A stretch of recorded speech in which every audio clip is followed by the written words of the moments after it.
So this video is going to be about a family that is suffering from a lot of unanswered questions. So the police came, took a family member, and she ended up dead, or they say that she committed suicide in her cell in Jamaica. And quite honestly, when I first read this story, I felt like this didn't make any sense at all.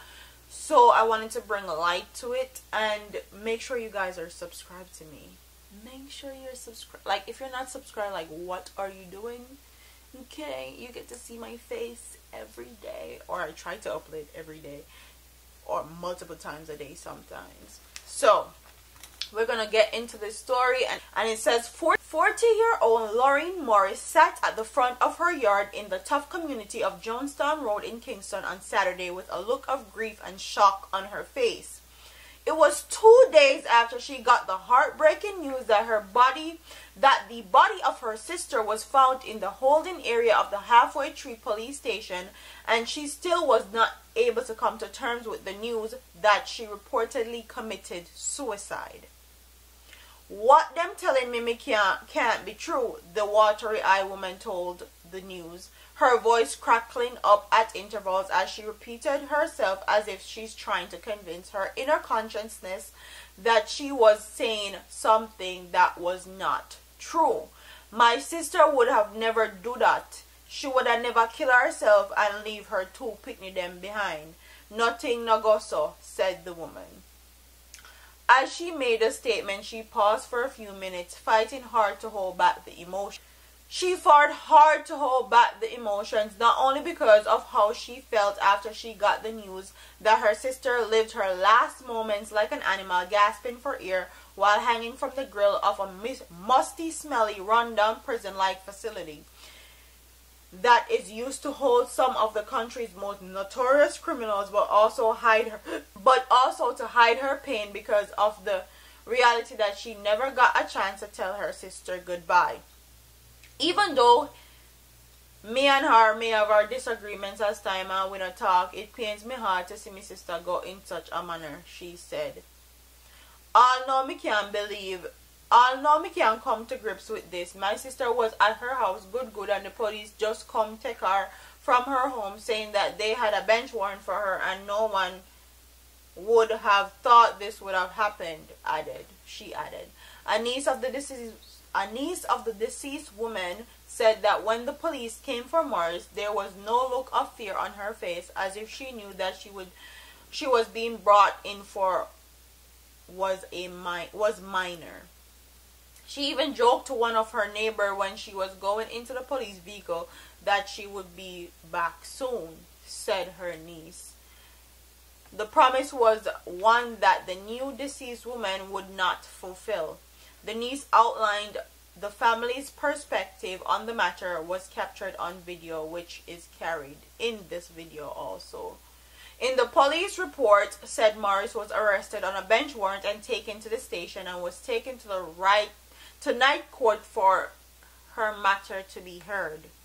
So she was taken for a bench warrant. They took her to night court. They are saying that they actually took, I'm getting ahead of myself, let me read everything. Family members said that what the matter was about remains a mystery, as they have made several queries with the police but have not gotten an answer. The police said that Morris was taken to court. She was placed in a holding area at the Halfway Tree station and left there for a short period.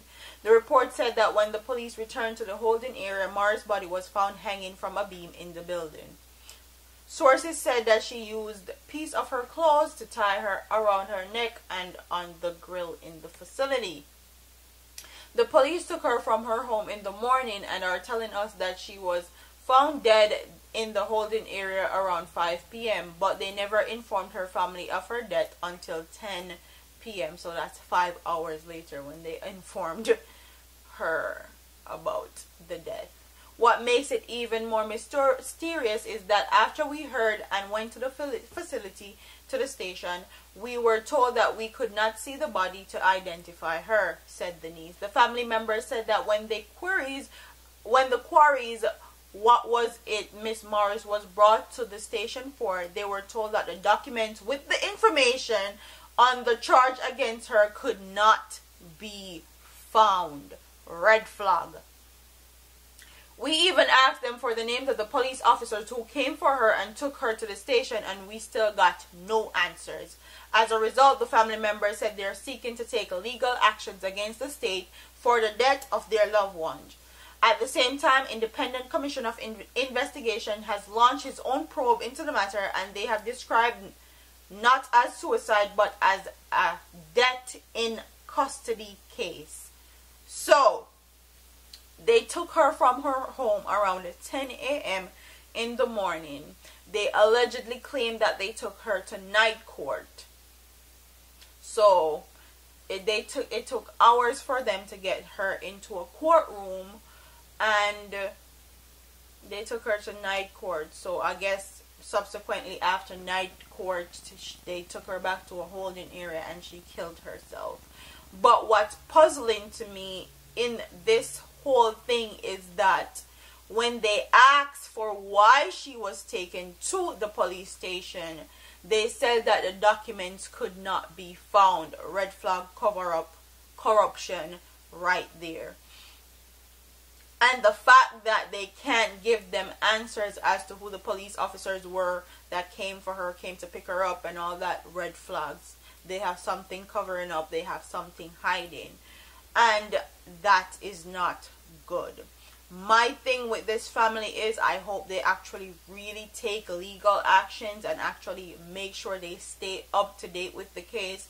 And one thing I want to point out is that Indocom can do them investigation, yes, because they're independent commission investigation, but I feel like the family should need to do their own investigation.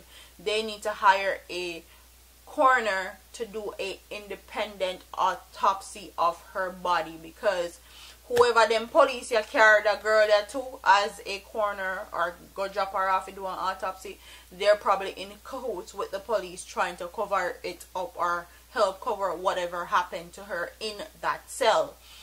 Not saying that she couldn't have killed herself, but all the flags, the red flags that I'm seeing pointing to a cover-up. When stuff like when a suicide happens and a family is trying to cope and justify what happens, I feel like the information should be given freely. They should not have to pull their hand or pull their thumb to get information about what happened to their family members. So that's red flag. And also in the Kajil Mace and case, this is the same thing that happened. All of a sudden, files went missing, case files went missing. So this is just big red flag, and they're known for corruption. They're known for do messed up things to people in the confines of a prison cell or a holding cell. So this is nothing new. And there's just a big red flags in this story to me, and I feel like they need to be diligent and actually make sure they pay attention and actually get due process and actually really take legal actions against them, because like the niece said in the video, her auntie was actually very feisty and them probably beat her up in there and she actually dead, and they don't know what to do. Them make up lies, say she killed herself or stuff like that. They can rape her in there and strangle her and try to cover her, strangle her and kill her and try to cover her up. Like there's a bunch of different scenarios that can take place, and she can actually kill herself for real.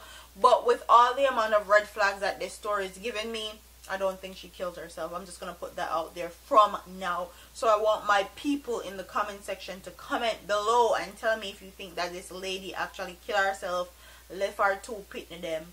And what stood out to me was when she was leaving her place, her home, she actually told her neighbors that she soon come back.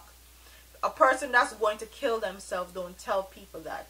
They don't tell them family or tell them neighbor, say, yeah, me soon come back and laugh and everything good. Like, no one does that. Okay? So comment in the comment section, Don't forget to like, comment, share, and subscribe to your girl here on YouTube. Condolence goes out to the family. I hope they actually get justice if these police actually did something to their family member. And my prayers are with them in this hard time. I'm up out of here, man. Deuce. Oh, and if I find any more information, I'll keep track of this story. If I find out anything more, I'll definitely let you guys know too.